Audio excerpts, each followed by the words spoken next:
We're on. Okay, good morning, everyone. Every day we rise is a great day to be alive. And welcome to the Seven Cities Forums of Hampton Roads presents Portsmouth Coffee Talk. And we are here together with the Talk of the Town host, my co-host, Leah Drake Stitt and Thomas the Colonel Chapman. Good morning, Good morning, good morning.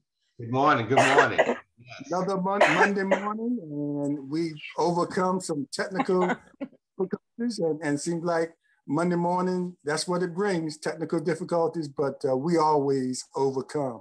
And this morning, we have a special guest with us, and her name is Shelia Brown Pannell. And we're like, good morning, Shelia, how are you? Good morning, Slim, how are you? Yes. Good morning. You heard myself calling her Sheila, and she called me Slim.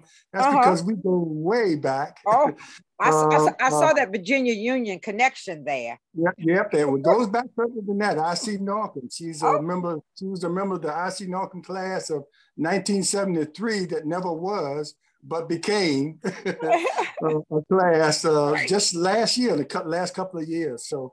Also, of course, like Leah, you mentioned, she's a grad of Virginia Union University, undergrad in history and government. And she got obtained a master's of guidance and counseling at The Ohio State University, Master of Science in Contract Management Acquisition, Florida Institute of Technology.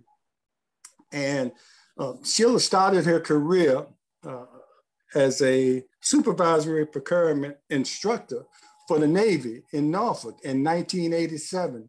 And through the years, she has held several positions in that field of procurement and contracting and small business, from DC to Alexandria to Norfolk.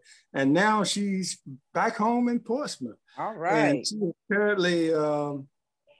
she is currently a purchasing agent and assistant procurement officer for the city of Portsmouth. And we're so lucky to have her back home. You know, we always make that full circle back home at some point. And we're so glad to have Ms. Pannell, Shelia, back here in the city of Portsmouth. And she's here to talk a little bit about minority contracting and procurement.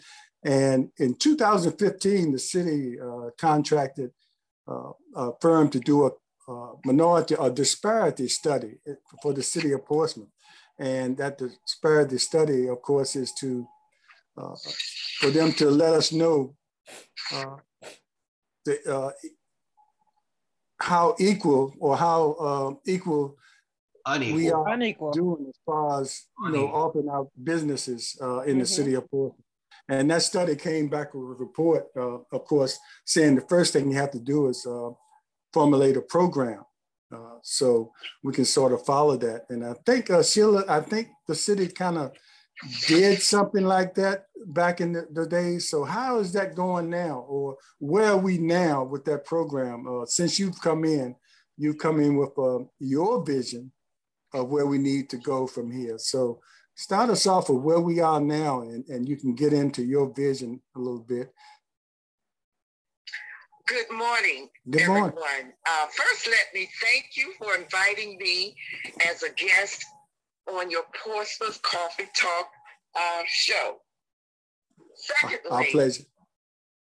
Secondly, I want to give acknowledgement to our city manager, Miss Angel Jones, for her exceptional leadership and her desire to promote a wider participation of minority business enterprises for contracting opportunities here in the city of Portsmouth.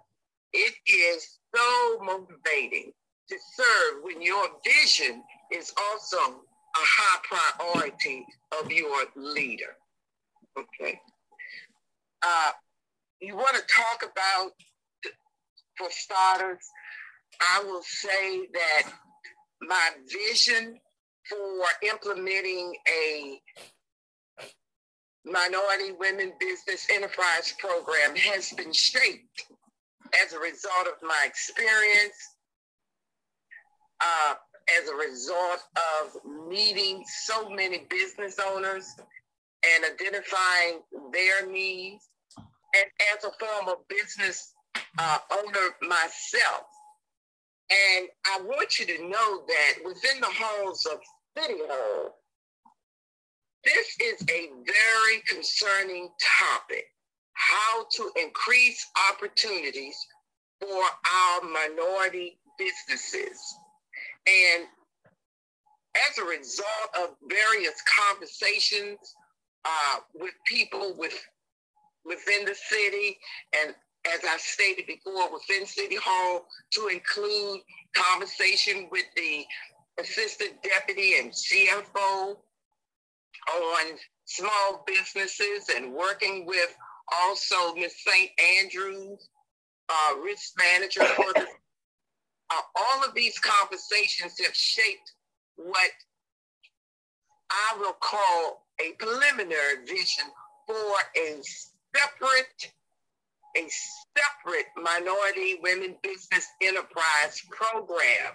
Now, the reason I say separate, because currently we are overseeing the policy, the Minority Women Business Enterprise. We're trying to put them in place through contracts that we have that come up to purchasing. And we try to, we've got documentation that we include in requirements over X amount of dollars. Now, getting back to the vision, I envision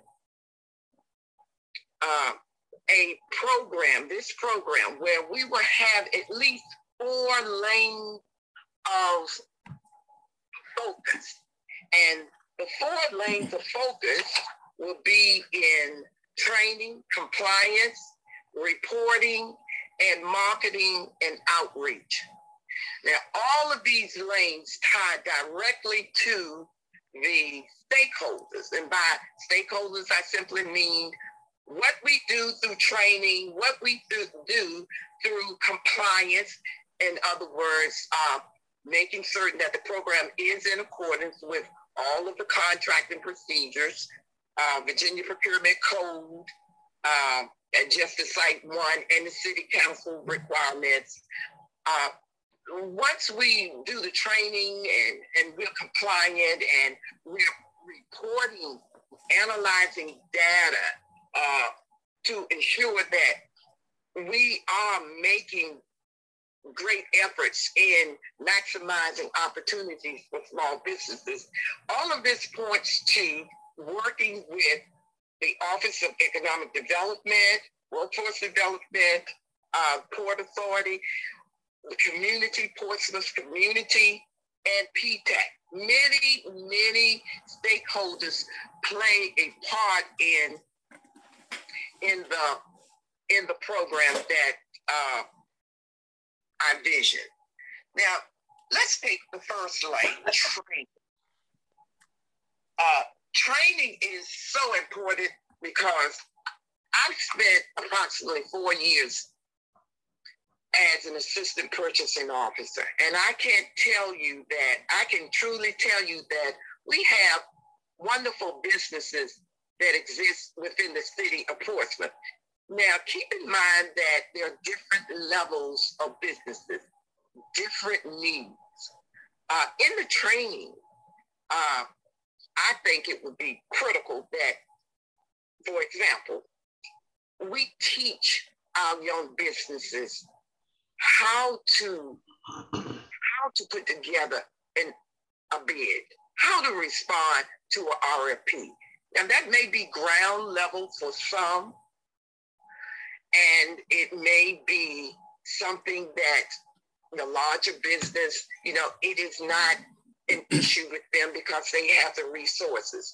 But for many of our businesses here in Portsmouth and in the Hampton Roads area, I find that they are hungry for knowledge. It is not that they don't have the capability to do the job, but the finer points of how to do business with the city is just something that they are actually not in tune with.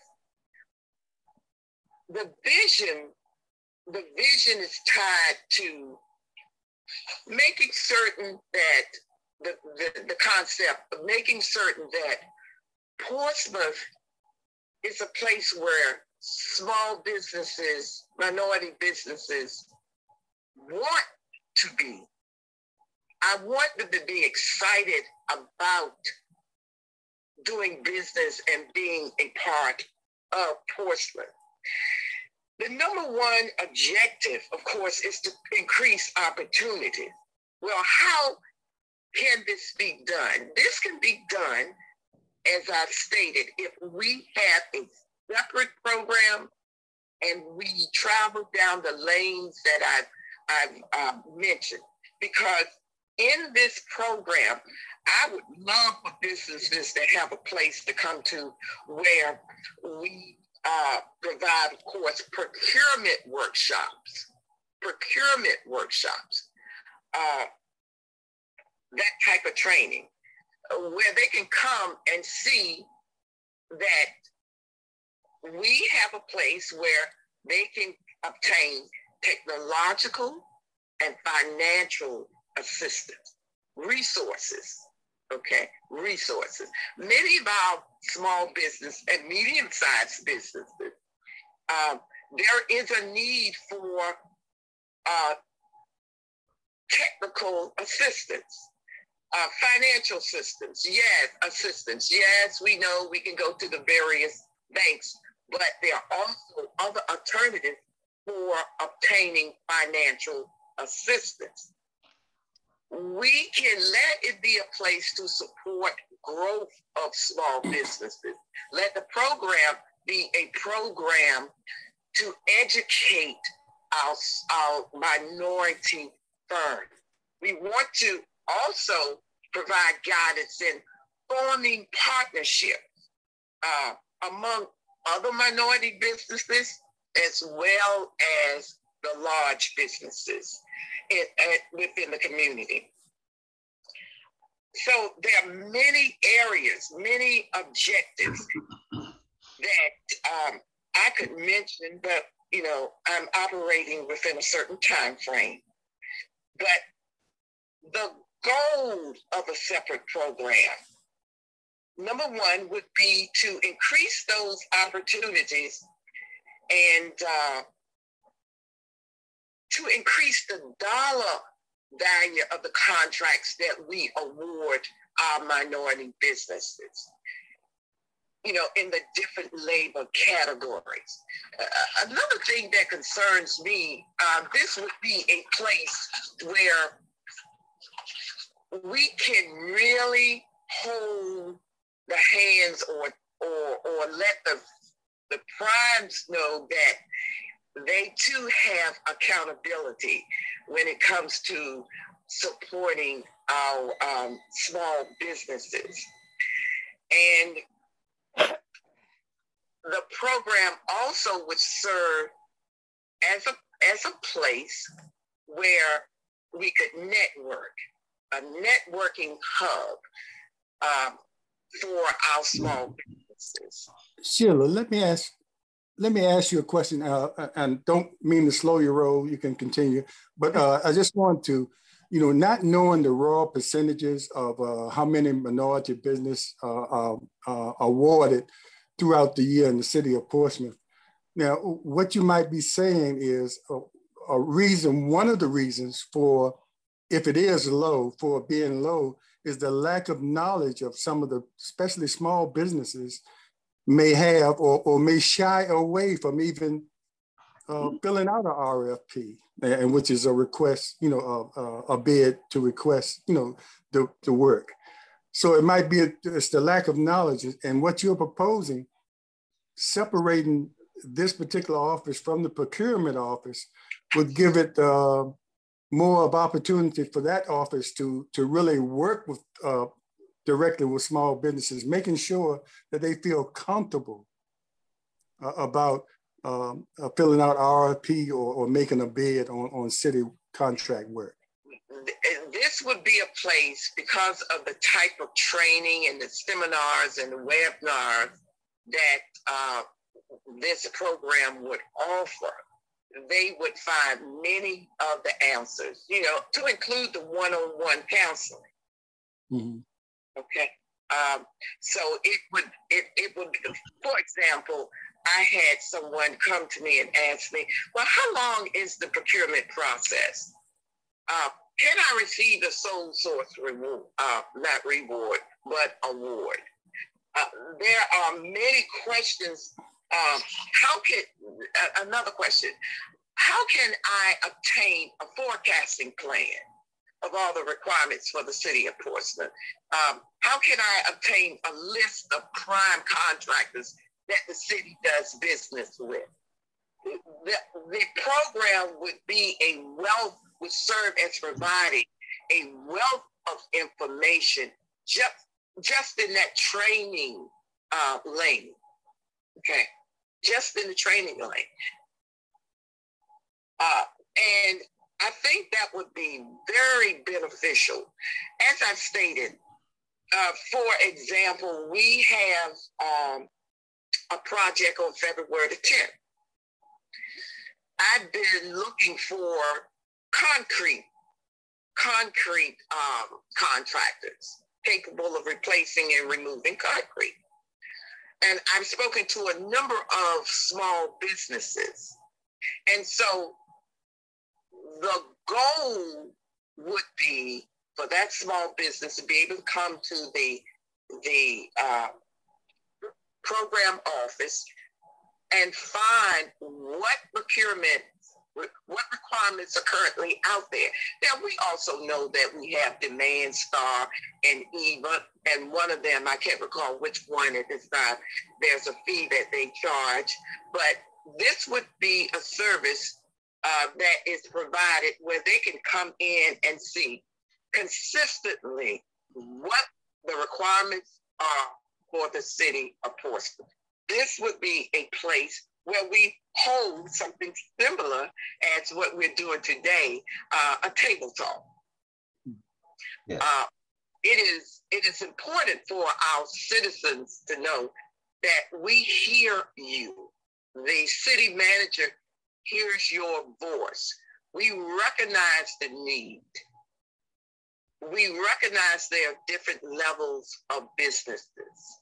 We are here trying to implement strategies that would serve in the best interest of our community, a community of small businesses. Sure, there's a lot of data that we have to analyze, and what's key is reporting. Research is very, very important in knowing how many businesses we have out there and what some of their needs are. One other thing, Shelia, you mentioned during your talk about the essence of time, and I know that in 2015, when the city contracted the study, and it was presented in 2016 before the council, most of those studies have a life of 5 to 7 years.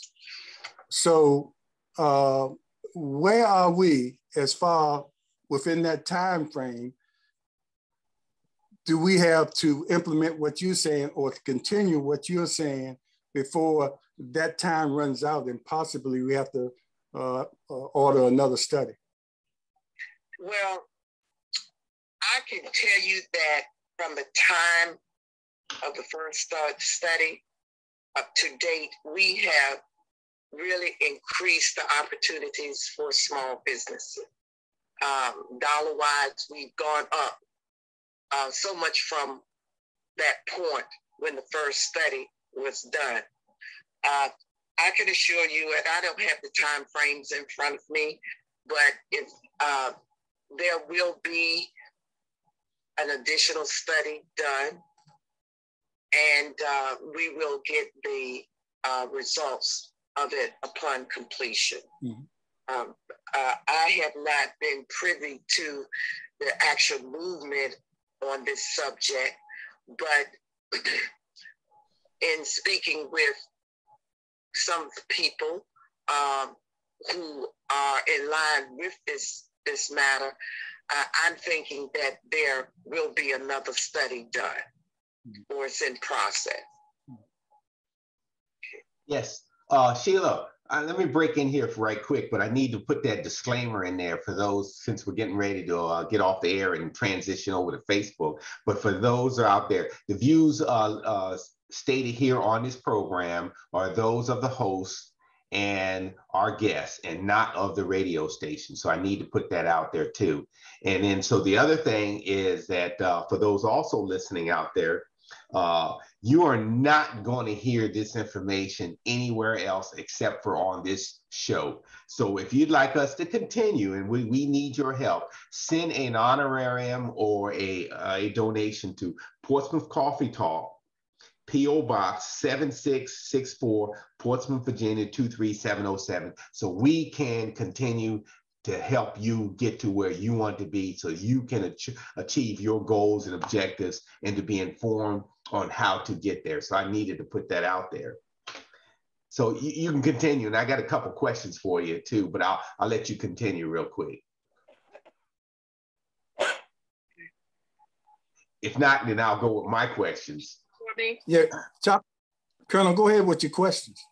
Oh, okay. So, I'm one, when you mention studies, and I am one to say you can do all the studies you want, because studies you normally lie in state in the libraries or somewhere, unless they're implemented and you have people that are going to champion them on.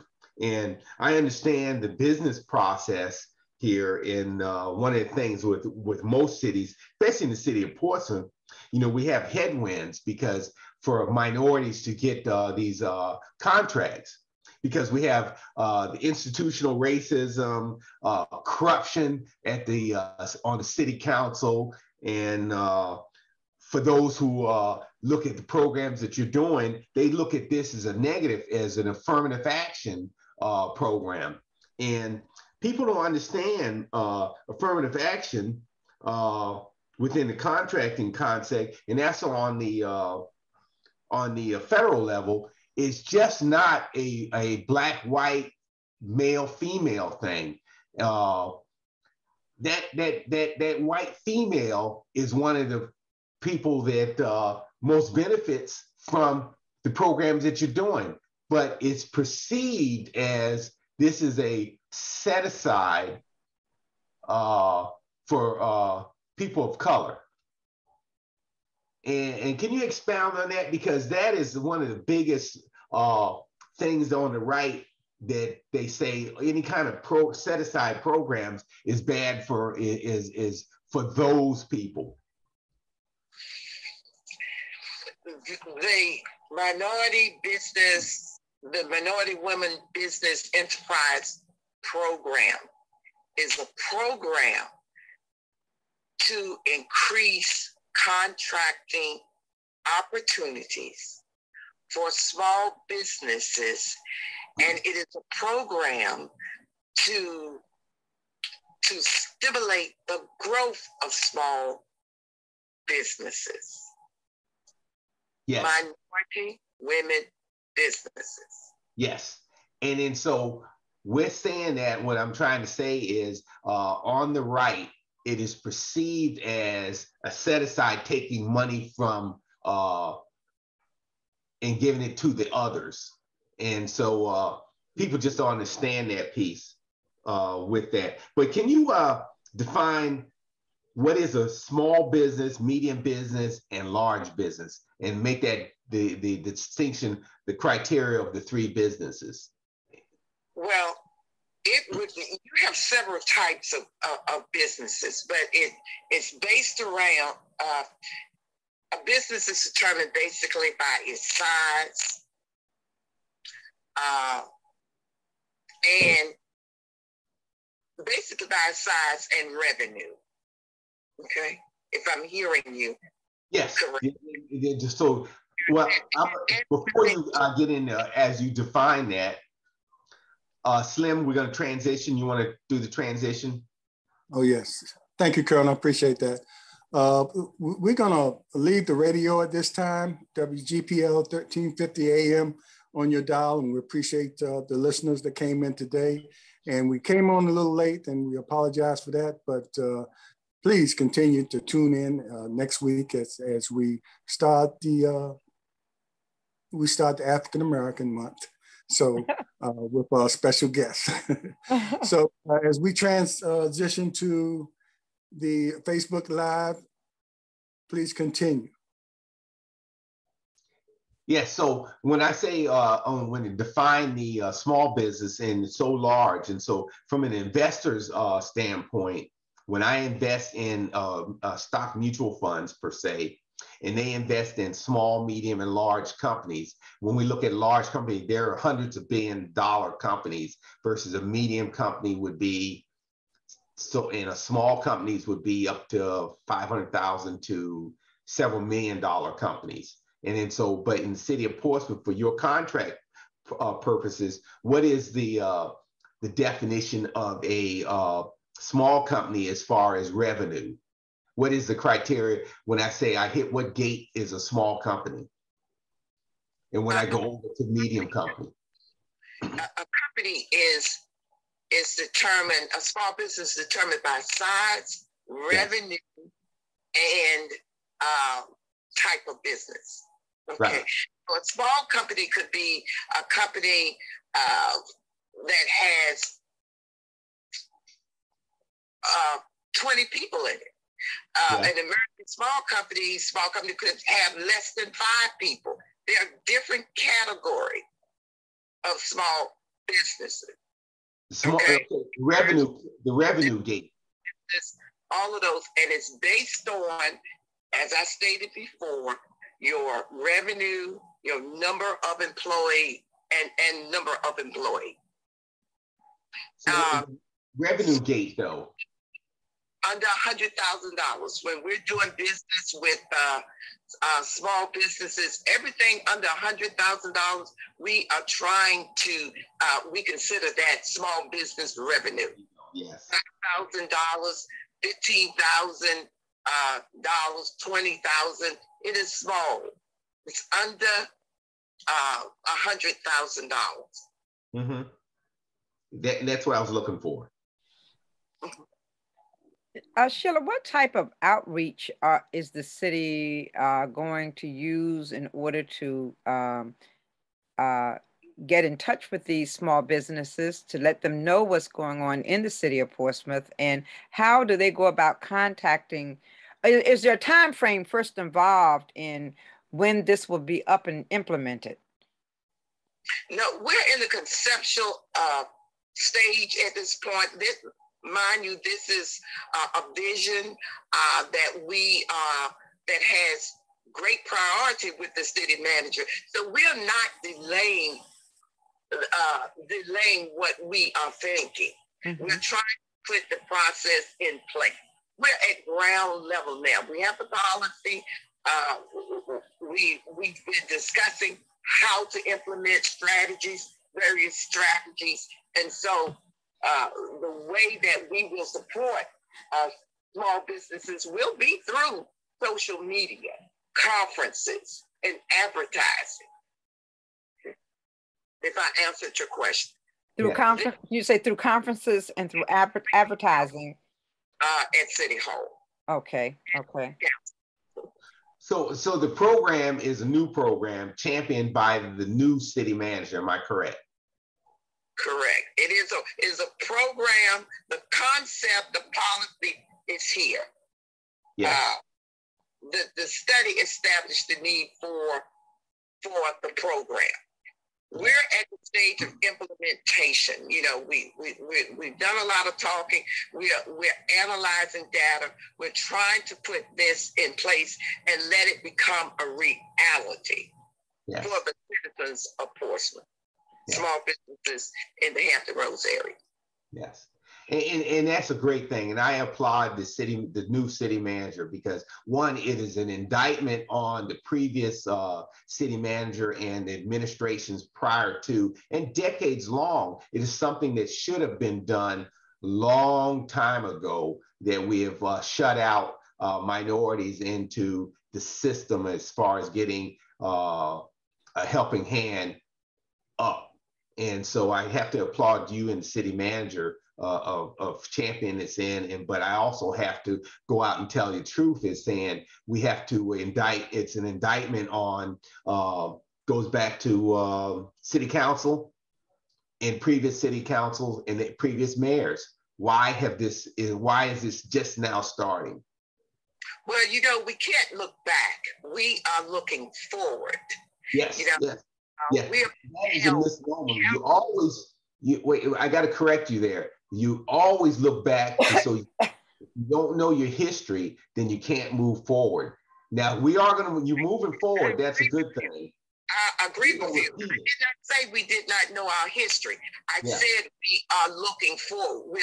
We're moving forward. Yes, that is a good thing. Move forward, but we also have to look back at and so we don't repeat and keep putting the same people up there that doesn't have the same vision.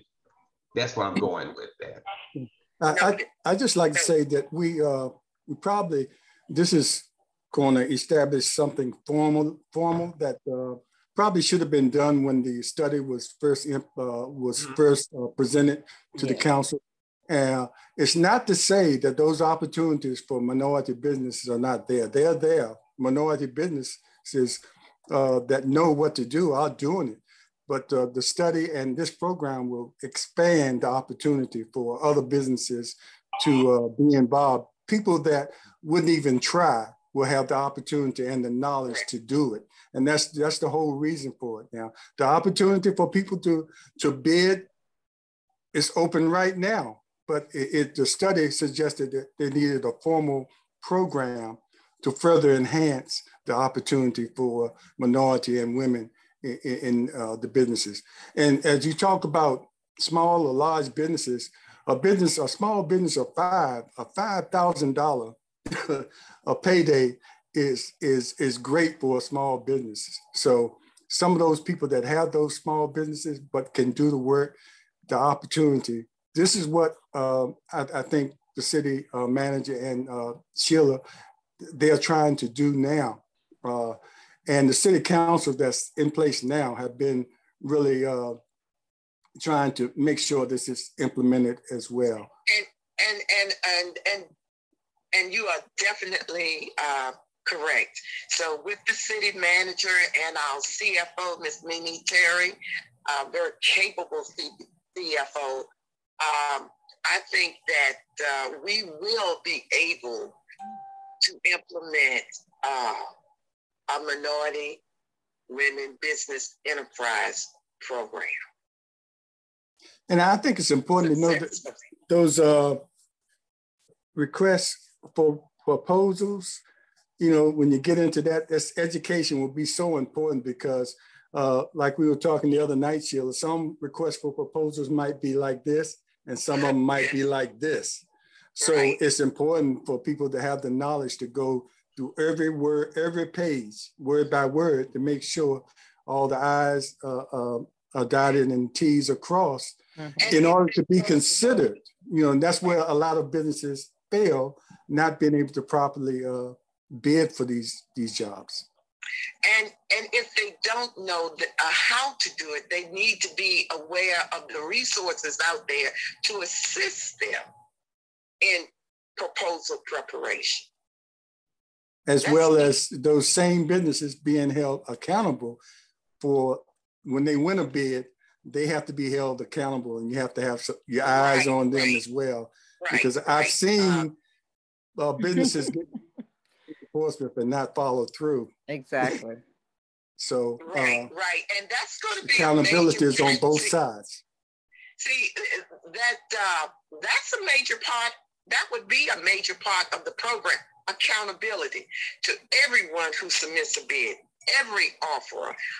If it is found that there is substantial misinterpretation, let me give you just one small example.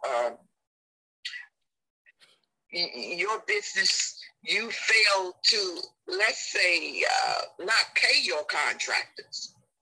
That's important.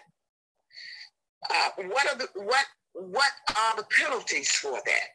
See, the office alone is going to do more than negotiate what the goal percentage should be within a package, a requirement.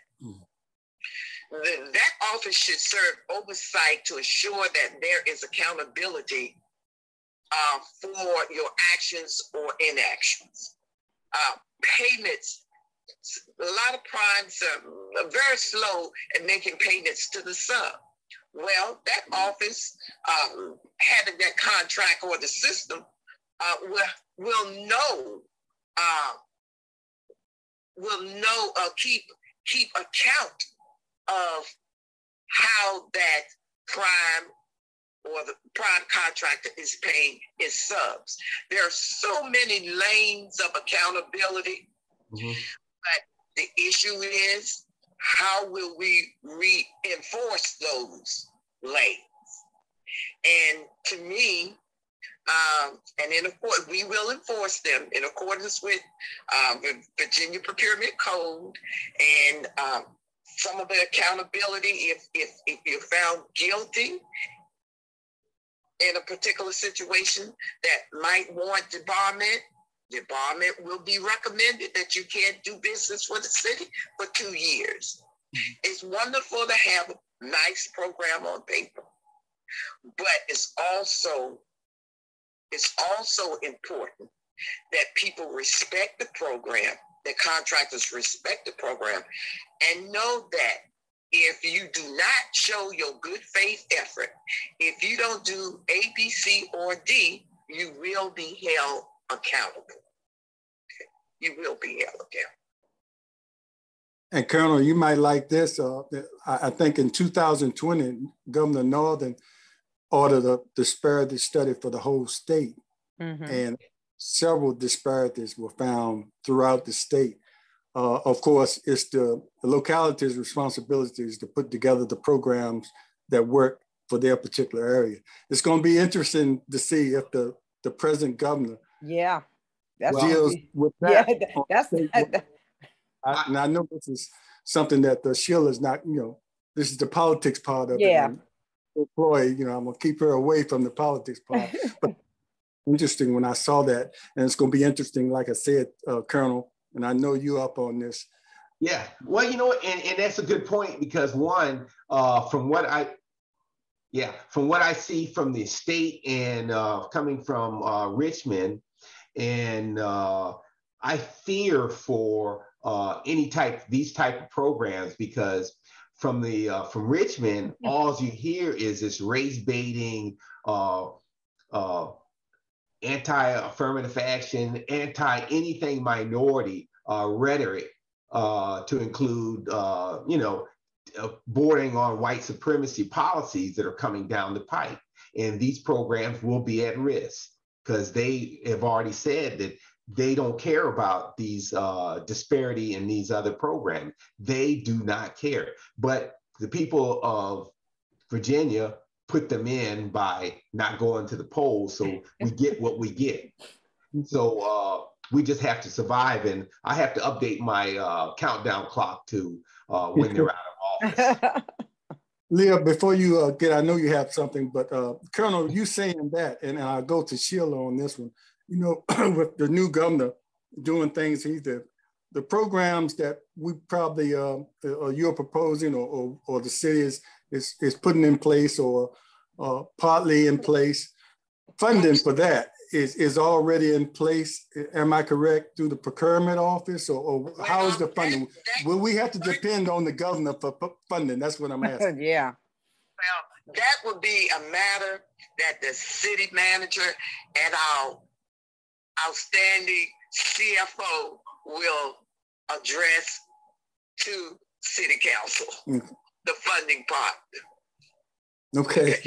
I will simply be the worker bee and putting it together if asked. James stole my question. I guess he kind of felt it coming from me. I did want to know about the funding in light of the fact of our leadership in Richmond now, or I want to call it our leadership, but just wondering, where the funds are going to come from, and if they're going to be in tune to funding such a program, in as much as they're cutting out most programs that deal with any type of minority portion of it. They're cutting all of that out. So where do we go from here? If we can't get it from the state, is there another mechanism in order to get the funding for such a program? I again repeat that that's the CFO. That's the CFO's issue. And she's very capable as well. So I'm sure that if there is a method of finding funding, I'm sure that she will be able to secure that funding. I have to tell you that I am very impressed with our leadership. Yes. I'm very impressed with our leadership. You have, I tell you, two very intelligent women who really know that finance. And if there is some support on city council for such a program like this, I would imagine. But the best is yet to come. I feel that our small businesses here within the Hampton Roads area, within the city of Portsmouth, should become excited, because a new day. This is a new day, truly a new day.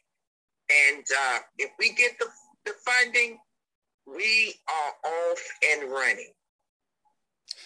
And for those people that those citizens that really watch and discuss about program replication in the city of Portsmouth, I'm thinking about the Economic Development Office. They have a workforce development program office. And I think for those people that wonder, well, isn't that same thing happening over there? I think what you're talking about is a little bit more focused and specific to the minority and women contracting effort, as opposed to a general educational program that they have over there in workforce development. This program that I'm proposing, let me use that word, will be concentrated on the procurement process. Mm-hmm. Okay. I am not trying to prepare you to get the goal and work on company A's. I'm not trying to get you to work for company A. You have your own company. Mm-hmm. And so you need to be educated. You need to be informed about how to do business in accordance with all of the contracting regulations. Okay? So this program will be geared, as I've stated, towards preparing you, growing you, increasing contracting opportunities. But you first have to know a little bit about contracting. You have to know about networking. You have to know about the community, the stakeholders, which is going to be a little different than workforce development. And I grant you there will be some lapping of some of the same things, but the focus, as I stated before, will be geared toward contracting. Well, it sounds like a great plan. I'm just praying that the plan can be implemented and the funding will be there. There's a great need by minority businesses in the city of Portsmouth to be able to take part in what's taking place in the city and to be able to offer their services as well. And prayerfully, those who are listening, if you have a small business, you're going to start working towards gearing your business up so that once this has been implemented, you too can then become a part of the team that's securing these contracts for the city. So the small business has a role as well. Right now, they should be getting their books in order, getting their things in order, so that once this is implemented, they can walk through the door ready to run. And I think that's good. And I think through much appreciate them being able to walk through the door, but we all know that that is not the case. That simply is not the case. No, I'm saying, I know it's not. They need to be prepared. They need to start preparing themselves now. Right. So that once it's brought into fruition, they'll be able to move in satisfactory with things in place. Correct. Absolutely correct. For those who might think that, and you mentioned contracting for for concrete work, for those who might think that most of that kind of service, that kind of work that's needed through the city might include that kind of intensity. What about catering and things like that, though? What are some of the other business city contracting that small businesses can do? Because some businesses might not know that the opportunity for them to bid for certain things like catering, a city function that might be catering available out there. Right. I have a list. I've done a list, and I know you can't see what the city procures. Mm-hmm. Okay. Just identifying that. And we all know we work very heavily, and we've gotten great support on the construction side. James Wright, who is the director of our construction side of the house, that department has really helped us meet certain goals for in the minority brain. We buy a lot of supplies, equipment, and we on the operational side. There's architecture, engineering, groundkeeping, janitorial, landscaping, pest control, survey, and financial. Technical equipment, printing, and of course catering. There are some opportunities when events come about. We have a need to find caterers, and we've been successful. I know at least 2 minority catering businesses right here in Portsmouth, and the food is just excellent. It's all about also networking. We do a lot with temporary personnel services.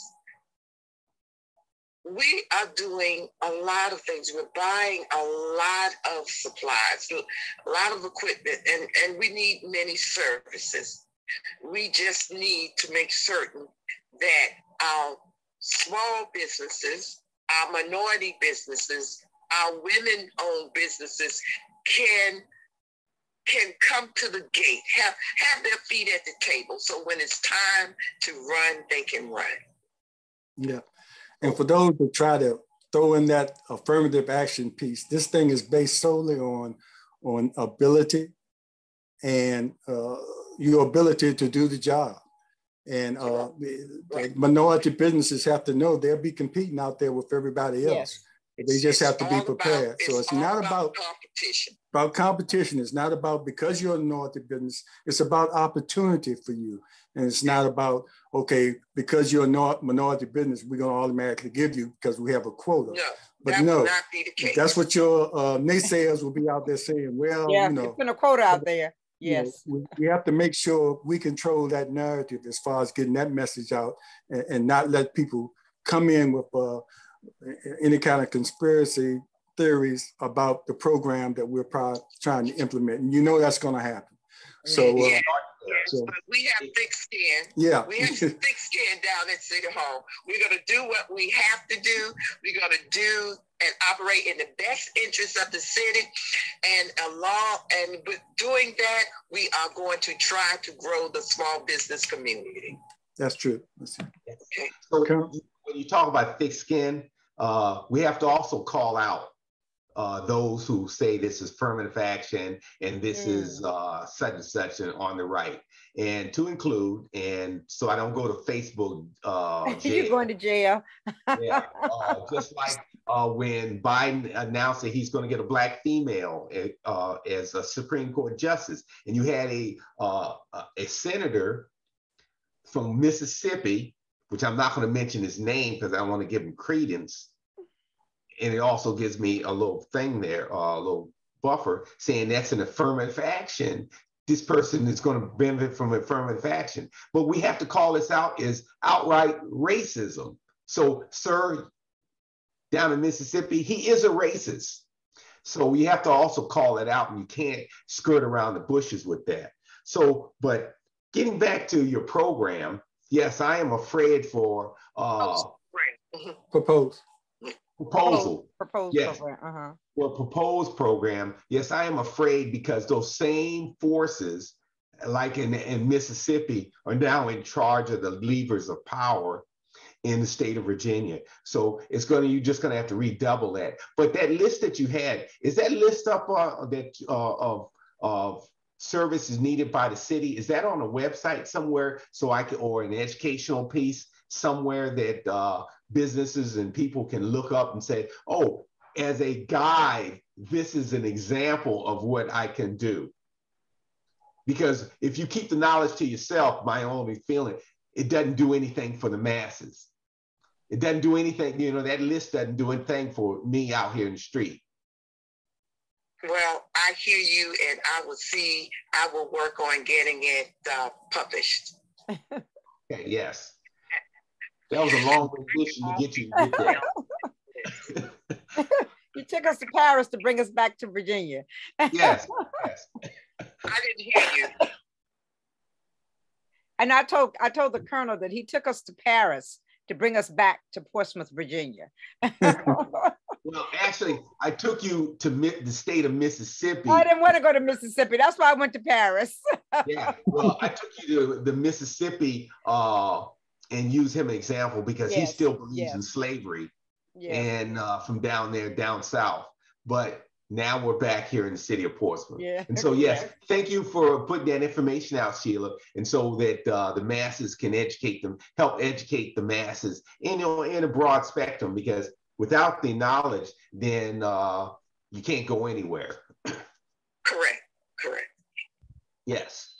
So as we wind down this hour, we'll look forward to this proposed program to be implemented, hopefully, if everything, it might have to be tweaked or whatever has to be done. So we can look at the numbers or percentages, what's going on now. And I'm sure that's going to be a gauge if it's implemented down the road, a few years from now, to see, how effective it was. But I truly think it will be effective, because the more you know, the more you do. So we appreciate you coming on, Shelia. If you have any last words you want to say before you leave the airways today. I simply like to say thank you very much for giving me the opportunity to talk about the program. Yes, indeed. And thanks for getting up early to come in. Well, listen, Shelia, coming from the home of the mighty Greyhounds, I know that you're going to do a fantastic job. And because we look for nothing but the best from you, as well as from all Greyhounds. You and Mimi Terry. So we're in good hands. I'm sorry.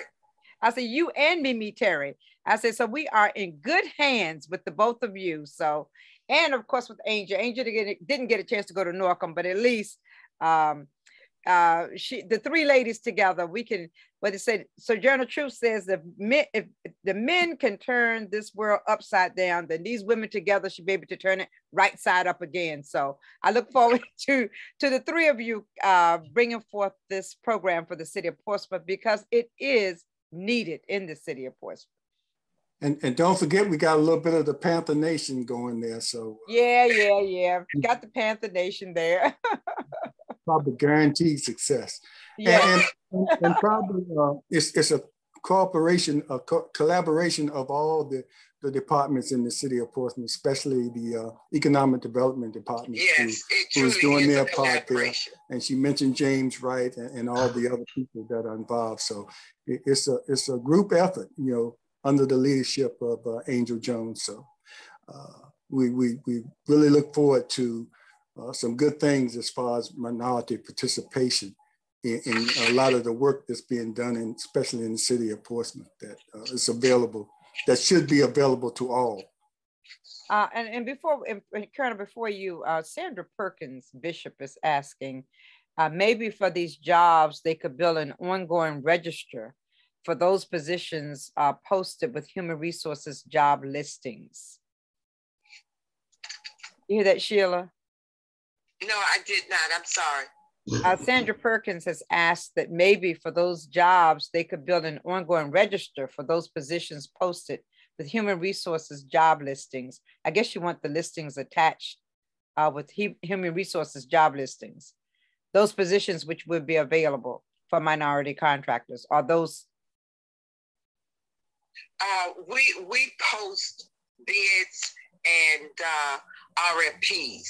So once you are able to read the bid, you have to determine what is required for that particular requirement. Okay. So I think Sandra, I think she heard you. So and where are those bids and RFPs posted? They're posted right now.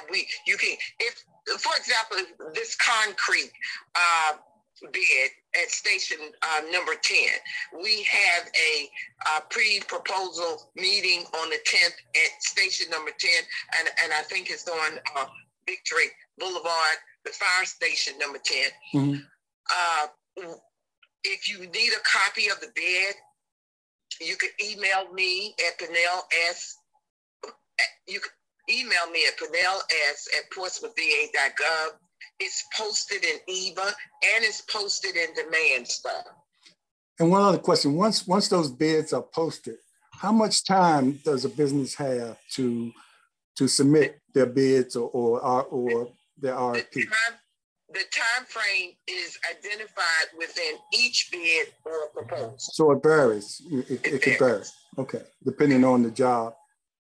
Yeah. You know, but most of our bids are out there for at least 13 days. And the last thing, is there a registration for businesses to register, as far as being on a list where also emails will go out, blasts will go out to them about different bids and RFPs? If they are a part of EVA, I know that everything that comes under your Pacific code is automatically sent to you. Okay, and EVA is what? Virginia Procurement Marketplace. Okay. It's E-VA. Okay. Okay, so you can find that at www.eva.gov. So it would be an advantage for businesses to become a part of that, to make sure that they will EVA be. and Demand Star. Mm-hmm. Now, and also you can email anyone in the purchasing office, and we will email you an electronic copy of it, of the requirement. Mm-hmm. Okay. Okay. So that would be one of the things that's taught during training, in a training course. Mm-hmm. Okay. Well, so we're looking forward to it. Yeah. Well, remember that it's a proposed vision. Yes. Well, prayerfully it will. From Shelia Pannell. And her office, the office she works in. Right. Right. Okay, and thank you so much for coming on. I very informative. I think I can't think of a time when that process has been explained as well as you've done today, and we've had a chance to dialogue about that process. And hopefully, if anybody has any questions, they know who to contact to get further information, and that would be you or somebody in the procurement office. So thank you so much for being here. And we want to thank everybody for watching Portsmouth Coffee Talk. And Portsmouth Coffee Talk is here for our voice, our community, and our future. All right. Thank you. And God bless you. Thank you so very much. God bless and have a great day. Be safe. Thank you. Panther Nation. Mighty Greyhounds. Now to stay spotting. Yes, indeed. Behold the green and gold. For real, still. All right. All right, take care. Bye, everybody. Talk to you soon, Sheila. Great job, Sheila. Thank you so very much. Oh, you're quite welcome. Are we all there? Now let me go. Let me do this right now. Wait, just 1 minute. Give me a minute. To all of our Facebook fans and friends, thank you for coming on this morning. We're gonna sign off now. Just 1 minute.